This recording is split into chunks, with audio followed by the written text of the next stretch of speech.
Vincent Adodo is a member of the Nigerian Bar Association section on public interest and development law. He joins us now in the studio. Vincent, thank you for coming to Newsnight.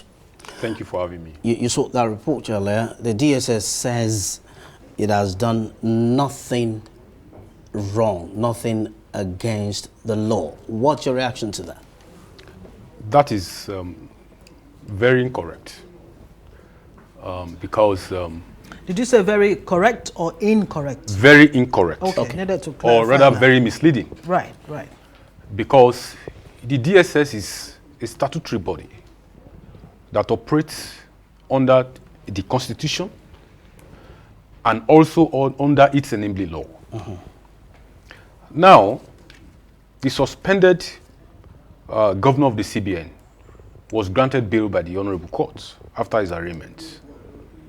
And there was a specific order by the court regarding what should take place pending the perfection of the bail terms. And that is that Mr. Emefiele should be taken to the custody of the correctional center. And DSS, as a body created by law, has a duty to obey that order. And by choosing to disrespect the court, the DSS has violated the Constitution. The DSS has shown that it has no regard for the law, because by Section 287, subsection 3 of the Constitution, every authority and person in Nigeria has a duty to obey the decision of the Federal High Court. And the order granting bail is a decision within the meaning of Section 318 of the Constitution. So it is just very misleading for the DSS to come out openly without, I don't want to use certain words, but to come out openly to say it has done nothing wrong is very misleading. Would you say that things have really come to a head in Nigeria? I mean, we just saw that report where even the Nigerian judiciary is being, spotlighted, if you could put it that way, where the calls are being made for the judiciary to, like Caesar's wife, be above board. Apparently, even the judiciary is caught in this milieu in Nigeria where institutions are not respected, whether it's the police, the army, the what have you. Disrespect, impunity at every level. On the issue of the judiciary, what will it take to heal this inflicted scars on Nigeria's temple of justice? Now, let me make this point. There are three arms of government. You have the executive, the legislature, the judiciary. And when we follow the trend of events, we will see that out of these three arms of government, the judiciary is the one that has the best self-purging mechanism. We hear the NJC sitting every time, disciplining judges, suspending judges, dismissing some in certain cases. It shows that the judiciary has been trying its best to ensure that the ethics of the judiciary are maintained by the judicial officers. And really, this is what it is expected of any judicial arm of government.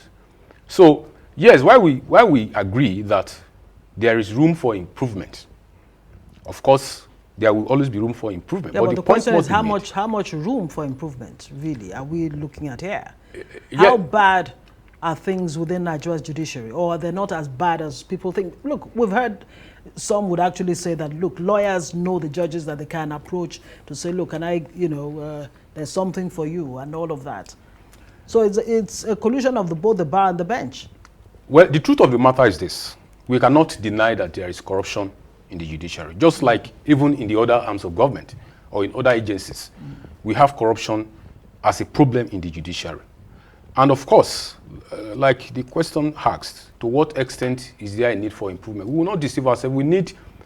We have a long way to go in sanitizing the system. Because really, if not for the fact that the level of respect that the courts now command have dropped drastically, I mean, one cannot imagine that an agency of government, an agency of the executive, will, without restraint, Brazilian desecrate the premises of the court, as like what was done yesterday in the Federal Court in Lagos. And it is very, very heartbreaking, because this is not the first incident we have had. Right.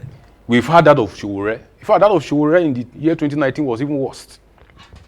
My Lord, the Honorable Justice C.J. Omar was sitting in court, in the open court, and officers of this same DSS were attempting to arrest Showore in open court. Why the court was? In fact, the report said the judge had to quickly rise to her chambers.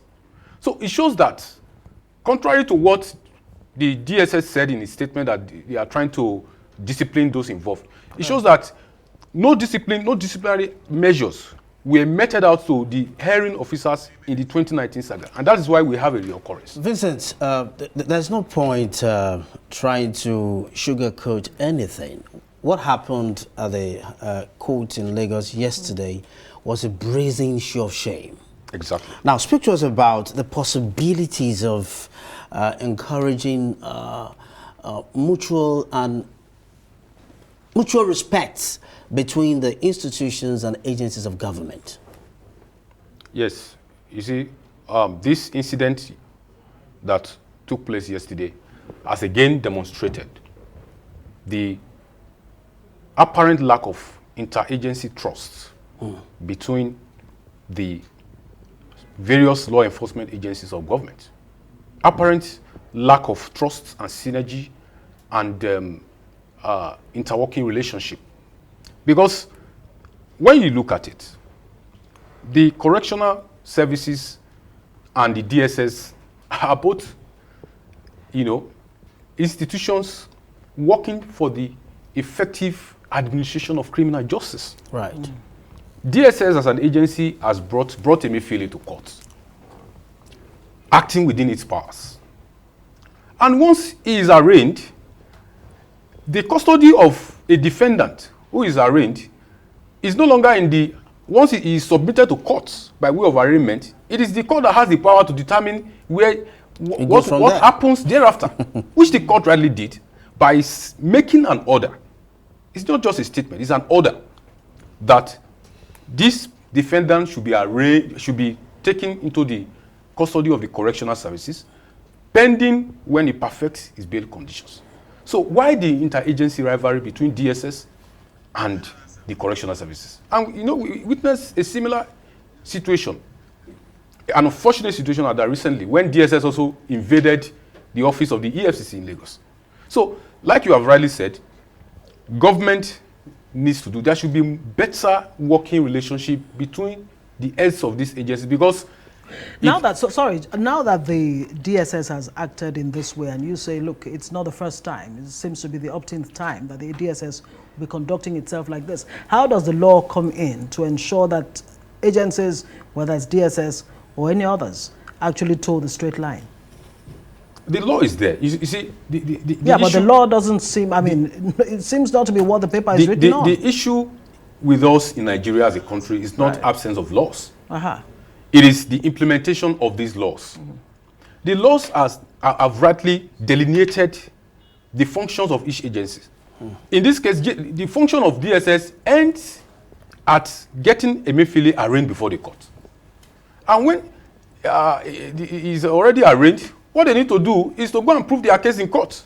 So why then interfere in matters relating to his custody? So can the DSS be prosecuted in the light of these events?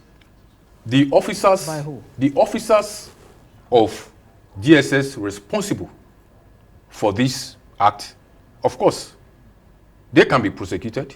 Right.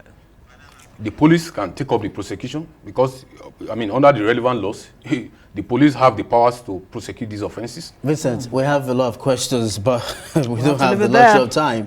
We may have to stay on these in the coming days. Maybe we'll have you back again. I'll be glad to. Vincent Adodo is a lawyer and, of course, a member of the NBA section on public interest and development law. Thank you for joining us on this.